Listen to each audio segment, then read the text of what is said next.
Hello students, तो आज हम पढ़ेंगे अपना नेक्स्ट जो हमारे पास पॉपुलेशन इंटरेक्शन आता है। प्रेडेशन के बारे में सब क्लियर है? कोई डाउट है तो पूछ लीजिएगा।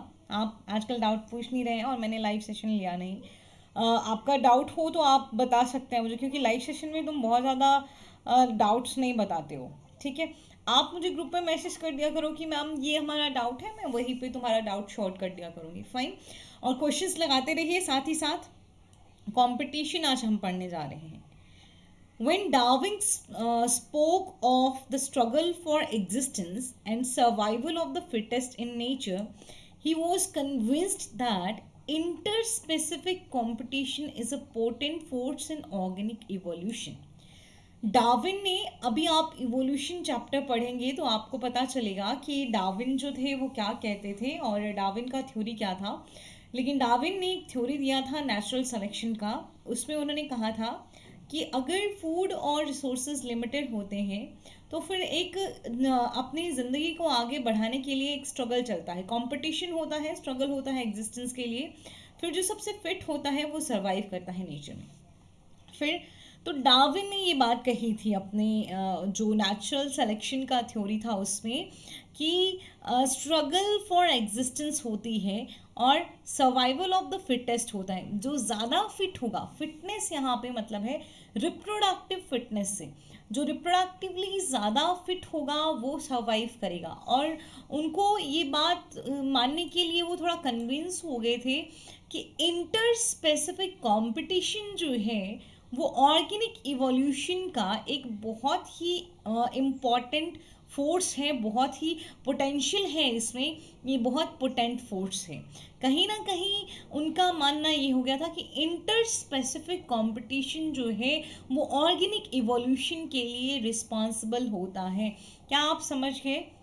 डार्विन ने जब स्ट्रगल ऑफ एग्जिस्टेंस की बात करी थी तो उन्होंने कहा था कि जो फिट होगा वो सर्वाइव करेगा, और वो कन्विंस हुए थे कि inter specific between two species जो कंपटीशन रहेगा वो that will be a potent force in organic evolution. It is generally believed that competition occurs when closely related species compete for the same resources. ठीक है, तो generally क्या believe किया जाता है कि कंपटीशन कब होता है? जब क्लोजली रिलेटेड स्पीसीज जो हैं वो सेम रिसोर्सेज के लिए कॉम्पीट करती हैं that are limiting, but this is not entirely true. देखिए, जनरली ये बात की जाती है कि कंपटीशन कब होगा? जब बहुत ही क्लोजली रिलेटेड स्पीसीज कॉम्पीट करेंगी। क्लोजली रिलेटेड स्पीसीज हैं तो उनकी ज़रूरतें भी बहुत सारी सेम होंगी, तो वो फिर सेम तरह के रिसोर्सेज के लिए कॉम्पीट करेंगी, और वो सेम तरह के रिसोर्सेज ऐसे होंगे जो लिमिटेड है पहले ही। जब लिमिटेड है चीज़ और दो स्पीसीज उसी को खाना चाहती है तो उनमें क्या होगा? कंपटीशन होगा। तो ये जनरली बिलीव किया जाता है कि ऐसा होता है, दो क्लोजली रिलेटेड स्पीसीज हैं जो सेम रिसोर्सेज के लिए कॉम्पीट करती हैं, बट ये पूरी तरह से सच नहीं है। Firstly, totally unrelated species could also compete for the same resource. ज़रूरी नहीं है कि सेम रिसोर्स जो है, अब पानी हम भी पीते हैं, ठीक है, पानी कोई दूसरे स्पीसीज भी यूज़ करेगी, वाटर को, प्लांट्स को भी वाटर की ज़रूरत होती है। अब पानी जब के लिए कंपटीशन हम में भी है, प्लांट्स में भी है। प्लांट्स तो एंटायरली डिफरेंट है, हम एंटायरली डिफरेंट हैं। तो ये कहना कि कंपटीशन सिर्फ क्लोजली रिलेटेड स्पीसीज में होता है सेम रिसोर्सेज के लिए, तो ये बात सही नहीं है। पहली बात है कि टोटली जो अनरिलेटेड स्पीसीज हैं उनमें भी कंपटीशन हो सकता है, ठीक है। For instance, in shallow South American lakes, visiting flamingos and resident fishes compete for their common food, the zooplankton in lake. देखिए, शैलो मतलब उथली उथली जो लेक्स हैं, है ना, जहाँ पे बहुत गहराई नहीं है। साउथ अमेरिकन लेक्स हैं जहाँ पे फ्लामिंगोज भी आते हैं, और वहाँ पे जो रह रही होती हैं फिशेस, वो दोनों ही कॉम्पीट करते हैं। किसके लिए कॉम्पीट करते हैं? देखिए, किसके लिए? फ्लामिंगो एक तरह का बर्ड है, ठीक है, बर्ड की तरह है, बर्ड है फ्लामिंगो। और जो वहाँ फिशेस हैं साउथ अमेरिकन लेक में, वो जू प्लैंकटन खाते हैं। तो फ्लामिंगोज बर्ड्स हो गए, फिशेस बिल्कुल अलग हो गई, लेकिन उनका कॉमन रिसोर्स है जू प्लैंकटन, तो वो जू प्लैंकटन को खाते हैं। जू प्लैंकटन के लिए, जू प्लैंकटन्स को की उनको ज़रूरत होती है। Secondly, resources need not be limiting for competition to occur, और ज़रूरी नहीं है कि कंपटीशन तभी होगा जब रिसोर्सेज लिमिटेड हैं, कई बार ऐसे भी कंपटीशन हो जाता है. In interference competition the feeding efficiency of one species might be reduced due to the interfering and inhibitory presence of other species even if resources are abundant. देखिए, हम पहले क्या पढ़ रहे थे कि कंपटीशन कब होगा, कि जब रिसोर्सेज जो हैं वो लिमिटेड होंगे, है ना, और तब उसके लिए सेम स्पीसीज जो हैं वो कॉम्पीट करेंगी. जो सेम तरह की रिलेटेड स्पीसीज हैं वो उन कॉमन रिसोर्सेज के लिए कॉम्पीट करेंगी, लेकिन वो रिसोर्सेज लिमिटेड हैं. तो पहली बात हमने ये निकाल दी कि रिसोर्सेज लिमिटेड ज़रूर होते हैं, लेकिन ज़रूरी नहीं है कि ज़रूरी नहीं है कि रिसोर्सेज लिमिटेड ही हो, कई बार जो है वो अनलिमिटेड रिसोर्सेज भी होते हैं. पहली बात थी कि रिलेटेड स्पीसी में नहीं, अनरिलेटेड में भी हो सकता है कंपटीशन. दूसरी बात है कि रिसोर्सेज ज़रूरी नहीं है कि लिमिटिंग हो, कई बार बहुत सारी अनलिमिटेड रिसोर्सेज होते हैं, फिर भी कंपटीशन देखने को मिलता है. इस ऐसे रिसोर्सेज को हम इंटरफेरेंस रिसोर्स कंपटीशन कहते हैं.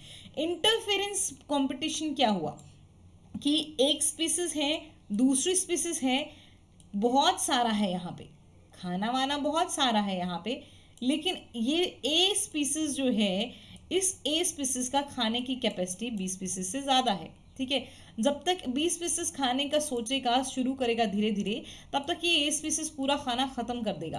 खाना बहुत था, लिमिटेड नहीं था, बहुत था, लेकिन ज़्यादा फीडिंग कैपेसिटी किसकी है, ए की. तो इसको कहते हैं interference competition. Exactly limited resource नहीं है यहाँ पे. देखिए, feeding efficiency of one species might be reduced due to the interfering and inhibitory presence of other species even if resources are abundant. मतलब किसी दूसरी एक स्पीसीज का फीडिंग जो है वो कम हो जाएगा दूसरी स्पीसीज की इंटरफेरेंस की वजह से. बस ये है, एक स्पीसीज की फीडिंग एफिशिएंसी जो है वो कम हो जाती है दूसरे स्पीसीज की इंटरफेरेंस की वजह से. और इसको हम कहते हैं, बताइए इसको अब हम क्या कहेंगे, इसको अब हम कहेंगे इंटरफेरेंस कंपटीशन. किसी एक स्पीसीज का जो एबिलिटी है किसी चीज़ का वो कम हो जाना due to the interference of other species. Therefore, competition is best defined as a process in which the fitness of one species, measured in terms of its R, the intrinsic rate of increase, is significantly lowered in the presence of another species. तो competition को define करने के लिए हम ये नहीं कहेंगे कि रिसोर्सेस लिमिटेड होंगे तो सेम तरह की स्पीसीज में जो है वो हमको कंपटीशन देखने को मिलेगा, ऐसा नहीं होगा. कंपटीशन को अगर सही से हमको डिफाइन करना है तो हम कहेंगे ये एक ऐसा प्रोसेस है जिसमें एक स्पीसीज की जो फिटनेस है वो सिग्निफिकेंटली लोअर हो जाती है, कम हो जाती है दूसरी स्पीसीज की प्रेजेंस में. अब फिटनेस हमको पता है रिप्रोडक्टिव फिटनेस, और ये फिटनेस मेजर की जाती है r, the intrinsic rate of increase. मतलब उस पर्टिकुलर स्पीसीज में रिप्रोडक्शन के लिए कितनी कैपेबिलिटी है, अगर उसको सब सही से प्रोवाइड किया जाए तो वो कितना रिप्रोडक्शन कर सकती है, कितना अपना नंबर बढ़ा सकती है, यही किसी भी स्पीसीज का इंट्रिंसिक रेट ऑफ इंक्रीज होता है. तो कंपटीशन का डेफिनेशन बोलिए, एक ऐसा प्रोसेस जिसमें एक स्पीसीज का फिटनेस कम हो जाता है दूसरी स्पीसीज की वजह से. It is relatively easy to demonstrate in laboratory experiment as Gauss and other experimental ecologists did. When resources are limited, the competitively superior species will eventually eliminate the other species, but evidences for such competitive exclusion occurring in nature is not always conclusive. देखिए क्या कहते हैं ये, हम lab में experiment करेंगे तो हमें कंपटीशन को बताना इजी रहेगा, जैसा कि गॉस ने किया. गॉस और बहुत सारे और भी इवोल्यूशनरी इकोलॉजिस्ट थे, एक्सपेरिमेंटल इकोलॉजिस्ट थे जिन्होंने किया. उन्होंने बताया कि जब रिसोर्सेज लिमिटेड होते हैं तो कॉम्पिटिटिवली जो सुपीरियर स्पीसीज होगी, दो स्पीसीज हैं, इन दोनों में से जो सुपीरियर स्पीसीज होगी वो अपनी इन्फीरियर स्पीसीज को एलिमिनेट कर देगी. ठीक है, ये कहना था गॉस का और बाकी के इकोलॉजिस्ट ने जो एक्सपेरिमेंट किए उनके अकॉर्डिंग दो स्पीसीज में कंपटीशन है तो जो वाला स्पीसीज सुपीरियर होगा वो दूसरी को एलिमिनेट कर देगा. लेकिन ज़रूरी नहीं है कि हमेशा ही हमको ऐसा देखने को मिले. बट ऐसे सबूत हमको पूरी तरह से नहीं मिले हैं कुछ सबूत हैं, कुछ इसके अपोजिट भी हमको सबूत मिले हैं, प्रूफ। ठीक है, देखिए competitive exclusion occurring in nature is not always conclusive. ये आप समझ गए कि कॉम्पिटिटिव एक्सक्लूजन जो हो रहा है मतलब एक ने दूसरे को निकाल दिया, इसी को कॉम्पिटिटिव एक्सक्लूजन कहते हैं। ठीक है, कॉम्पिटिटिव एक्सक्लूजन क्या हुआ, एक सुपीरियर स्पीसीज ने दूसरी इंफीरियर स्पीसीज को एलिमिनेट कर दिया। जब कंपटीशन है दो स्पीसीज में, जो सुपीरियर है उसने इन्फीरियर को एलिमिनेट कर दिया, इसी को हम कॉम्पिटिटिव एक्सक्लूजन कहते हैं, और ये कॉम्पिटिटिव एक्सक्लूजन गॉसेस ने दिया था। Okay, strong and persuasive circumstantial evidences does not exist however in some cases। हमेशा हमको ऐसा कॉम्पिटिटिव एक्सक्लूजन नहीं देखने को मिलता है, हमें कोई स्ट्रॉन्ग ऐसे कोई एविडेंसेस इसके लिए नहीं मिले हैं। देखिए मैंने आज हाईलाइट नहीं किया है तो आप ध्यान देते रहिए। The Abingdon tortoise in Galapagos island. ठीक है, द एबिंगडॉन टॉर्टोइज, डॉन भी होता है भाई tortoise. The Abingdon tortoise in Galapagos Island become extinct within a decade after goats were introduced on the island, apparently due to the greater browsing efficiency of the goats. Another evidence for the occurrence of competition in nature comes from what is called competitive release। ठीक है, चलिए पहला तो समझ गए हम कि एबिंगडॉन tortoise जो थे, हमने कहा था ना ये कॉम्पिटिटिव है, लेकिन ज़रूरी नहीं है कि दोनों रिलेटेड स्पीसीज होंगी और रिसोर्सेज लिमिटेड होंगे, है ना, और एक स्पीसीज जो है दूसरे को एलिमिनेट कर सकती है। जैसे एबिंगडॉन टॉर्टोइज होते थे गैलापागोस आइलैंड में, वो एक ही दशक में गायब हो गए, एक्सटिंक्ट हो गए। क्यों? क्योंकि उस आइलैंड पे गोट्स को इंट्रोड्यूस किया गया। गोट्स का जो चरने की कैपेसिटी थी वो ज़्यादा थी। ठीक है, तो वो चर जाती थी, पूरा घास खा लेती थी। गैलापागोस जो एबिंगडॉन टॉर्टोइस था उसको अपने सफिशिएंट रिसोर्सेज नहीं मिल रहे थे, जिसकी वजह से वो एक्सटिंक्ट हो गए। अनदर एविडेंसेस भी हमको मिलते हैं कि नेचर में जो है वो कंपटीशन होता है, लेकिन ये आता है कंपटीशन रिलीज से। अब देखिए एक कंपटीशन रिलीज क्या होता है। A species whose distribution is restricted to a small geographical area because of the presence of a competitively superior species is found to expand its distributional range dramatically when the competitive species is experimentally removed। Definitely एक species जिसका distribution जो है, एक ये A species है, ठीक है, ये एक बड़े से किसी एरिया में रहती है, लेकिन ये इसी जगह पे रहती है। क्यों? क्योंकि बाकी कहीं 20 स्पीसीज हैं जो इसके साथ कंपटीशन करती है। ठीक है, और इसीलिए ये नहीं चाहती कि उसके साथ कंपटीशन करे, ये अपना एक छोटा सा एरिया बना के रखती है। ठीक है, अगर मैं कहूँ कि इस 20 स्पीसीज को यहाँ से हटा दिया गया तो ए भी अपना क्या करेगा, एरिया बढ़ाएगा कि नहीं बढ़ाएगा। ठीक है, कॉम्पीटिंग स्पीसीज को थोड़ा सा हटा दिया गया तो ए स्पीसीज ने अपना एरिया बढ़ाया कि नहीं बढ़ाया, समझ गए? ओके, तो एक इसको a species whose distribution is restricted to a small geographical area, वो स्पीसीज जिसका डिस्ट्रीब्यूशन जो है एक छोटे से जियोग्राफिकल एरिया पे ही है, किसकी वजह से? Due to the presence of competitively superior species, है ना, दूसरा कोई कॉम्पिटिटिवली सुपीरियर स्पीसीज था। तो फिर कहते हैं कि जब उस स्पीसीज को हटा दिया गया, ठीक, तो जो आपकी ए स्पीसीज थी उसका रेंज भी बढ़ गया। ओके, तो इसका ये हुआ कंपटीशन रिलीज। कंपटीशन रिलीज क्या हुआ कि जो स्पीसीज थी कंपटीशन वाली वो हट गई। ठीक, ये कंपटीशन रिलीज हो गया। You get it? तो इसकी वजह से पहली वाली को रिसोर्सेज पे ज़्यादा अपना हक मिलने लग गया, ये कंपटीशन रिलीज हुआ। समझ गए या नहीं समझे? Cornell's elegant field experiment showed that on the rocky sea coast of Scotland, the larger and competitively superior barnacle Balanus dominates the intertidal area and excludes the smaller barnacle Cathamalus from that zone। ठीक है, तो किसने किया? barnacle एक animal होता है, छोटे छोटे एनिमल्स होते हैं ये, कॉर्नेल्स ने एक फील्ड एक्सपेरिमेंट किया। कहाँ किया? स्कॉटलैंड में समुद्र के किनारे जो रॉकी सरफेसेस थे, rocky sea coast of Scotland पे कॉर्नेल्स ने एक एक्सपेरिमेंट किया। उन्होंने देखा कि लार्जर जो बैरनेकल है, बड़े बैरनेकल एनिमल का नाम है बैलेनस, वो एक उस जगह को, इंटरटाइडल एरिया क्या होता है समझते हैं आप? टाइड्स पता है कि नहीं पता है? इंटरटाइडल एरिया क्या होता है? इंटरटाइडल एरिया बताइए, जल्दी से बताइए।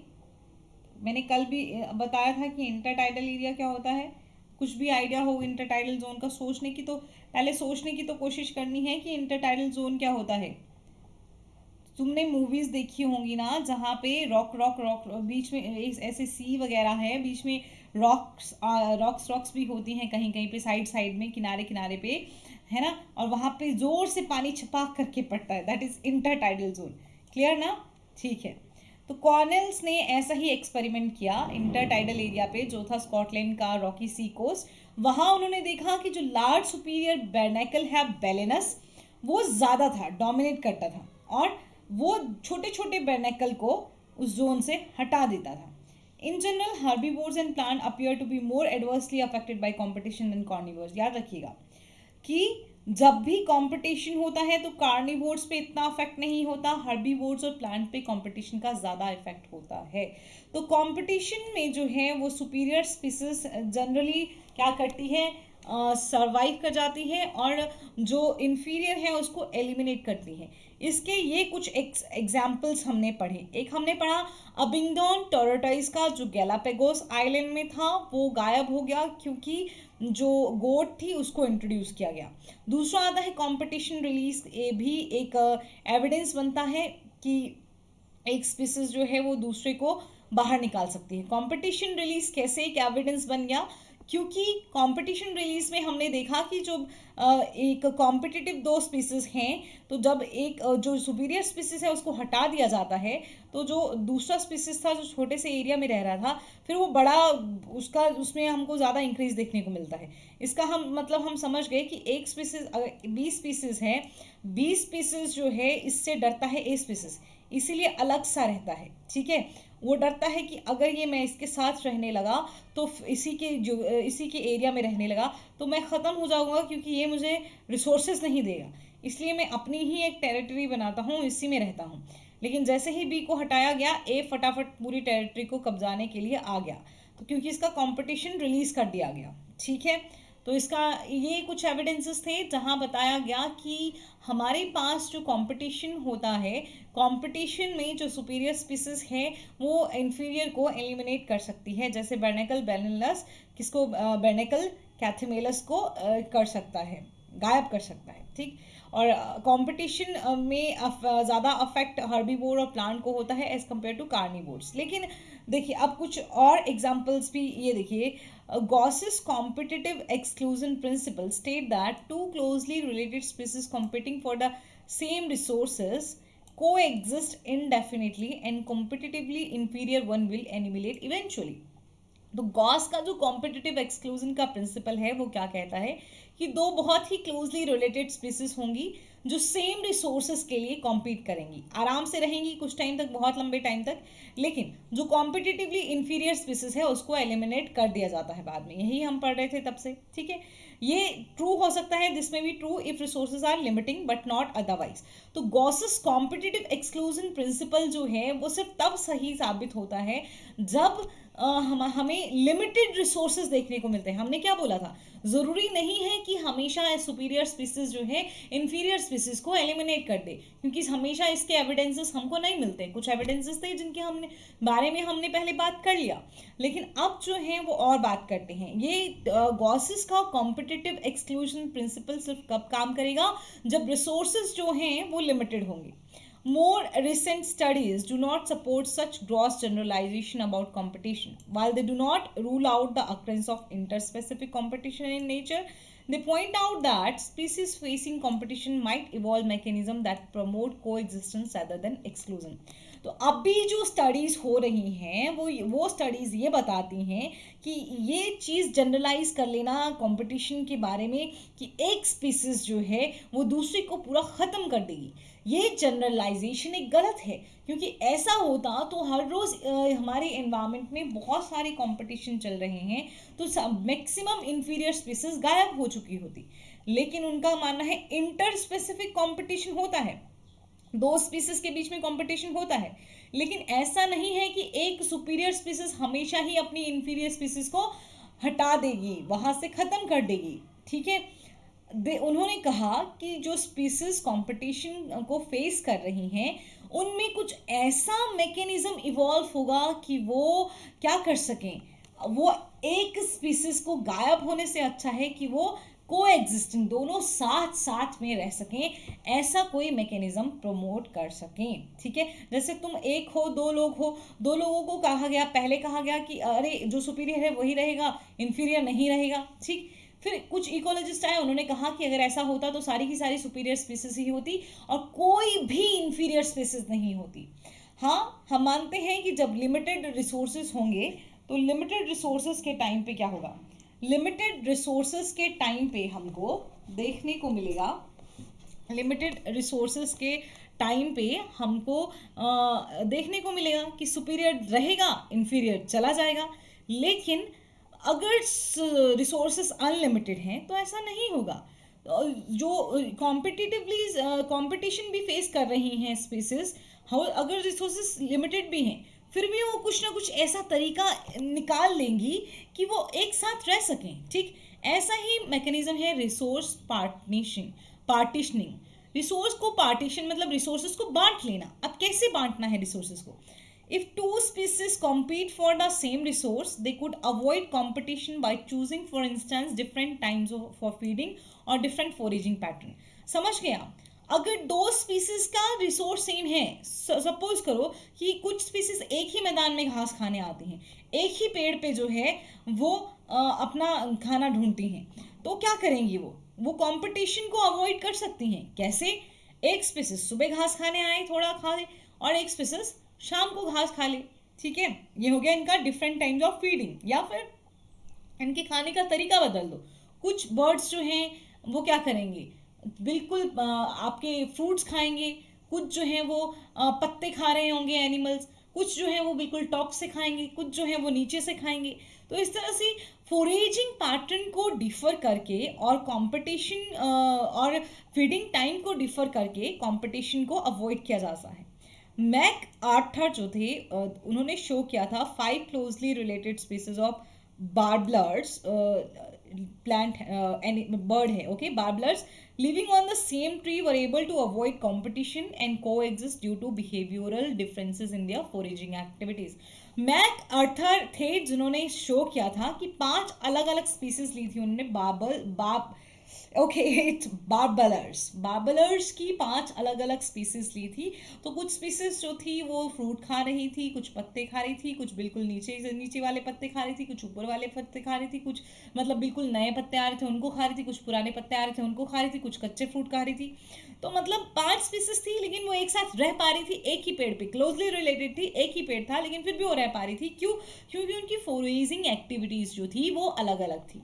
तो कंपटीशन में हमने समझ लिया कि कंपटीशन कैसे कैसे हो सकता है, कब हो सकता है, क्या चीज़ें हमें कंपटीशन के लिए माननी है, क्या नहीं माननी है, क्या क्या एक्सेप्शंस हैं। ओके।